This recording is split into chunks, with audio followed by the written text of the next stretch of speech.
The movie The Dark and the Wicked came out in 2020 and made around $736,000. It was released right as COVID got going, so it didn't have much of a chance for a big theater run or of getting a lot of publicity. The plot is pretty simple, and I wasn't looking to do a review. I wanted to talk about what's actually going on in the movie and how misery and despair can bring a demon into a person's life, having horrific consequences as it does to this family. Going all the way back to Mesopotamia, societies have had specific deities to pray to for help and guidance, but this movie isn't about these kinds of gods. It's about the ones that show up because of your actions and not your prayers. It's a bleak movie, and the scenery surrounding the desolate old Texan goat farm works so well with the plot. The characters aren't made up like models wearing tons of makeup or the latest clothing styles. These people look like they've lived hard lives and seem just like the rest of us. There are four main characters: the father, who is on his deathbed so he doesn't say anything, the mother, who has almost no dialogue, and their son and daughter named Michael and Louise. Michael has his own family who live farther away, and he doesn't bring his kids to see their dying grandpa or grieving grandma. Louise isn't married, has no children, and has just lost her job, and seems to have lost a number of jobs. In a sewing room, there's an unfinished wedding dress with Louise's name pinned to it, so she also seems to have had a failed engagement. So there's kind of a sadness that just permeates throughout this movie. There's a nurse who's been taking care of the father, and she, not the mother, called the children, think it might help the parents if they were there. The two siblings make small talk with each other, but it's clear they haven't stayed in touch. And none of this is that unusual in a lot of families, including that there's some kind of tension between everyone. The mother seems exhausted and a few times tells her children that they never should have come back, but she doesn't say why, and her children don't ask. Early on, there's a gruesome scene where the mother's cutting vegetables, chops off her fingers, then goes to the barn and hangs herself. Michael finds his mother's diary, which describes her fears of an unnamed and possibly demonic presence preying on her husband. There are some supernatural things that happen that leaves a lot unexplained, and we catch a few brief glimpses of something that is there.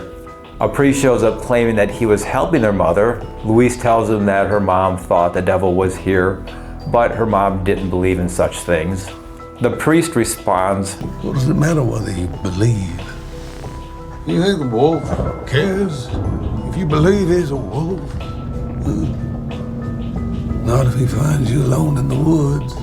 Louis later calls that priest using the phone number he had given them, but he says he doesn't know what she's talking about. She tells him her name is Louise, and he thinks it's some kind of cruel joke.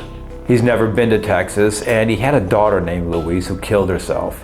And nothing else is explained about who this priest is. Charlie, an old friend of their parents who looks in on them from time to time, is scared of something, but is again not explained. And a kind of demonic version of Louise visits him, which causes him to kill himself. I'm not sure what that was all about. The goats are slaughtered by something. Maybe this has some allegory to sheep and goats.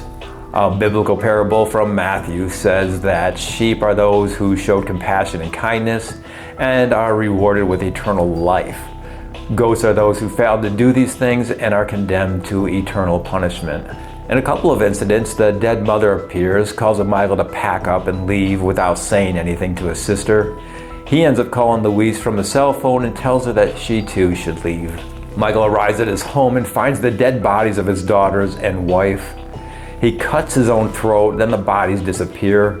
He realizes he was tricked as his family enters the house and finds him bleeding to death. The nurse becomes possessed by the entity and kills herself with a pair of knitting needles. There's a lot of suicides in this movie, and it seems almost flippant.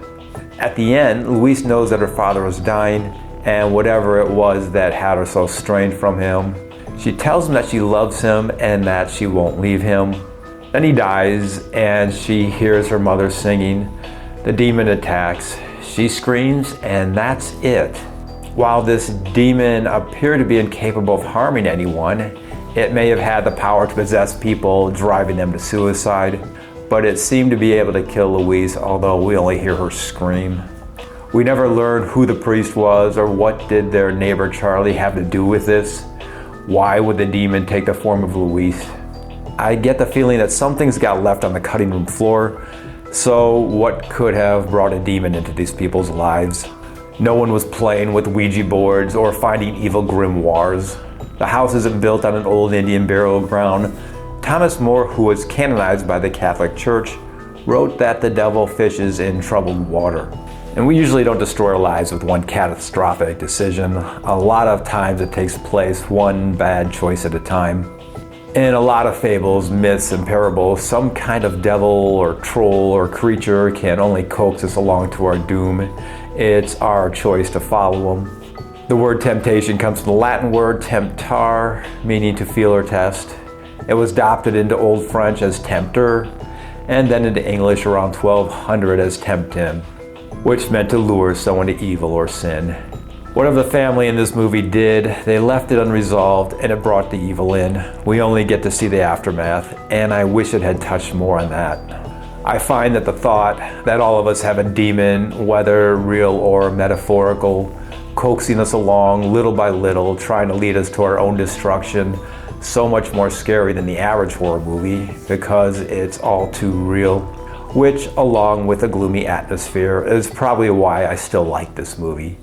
Good night.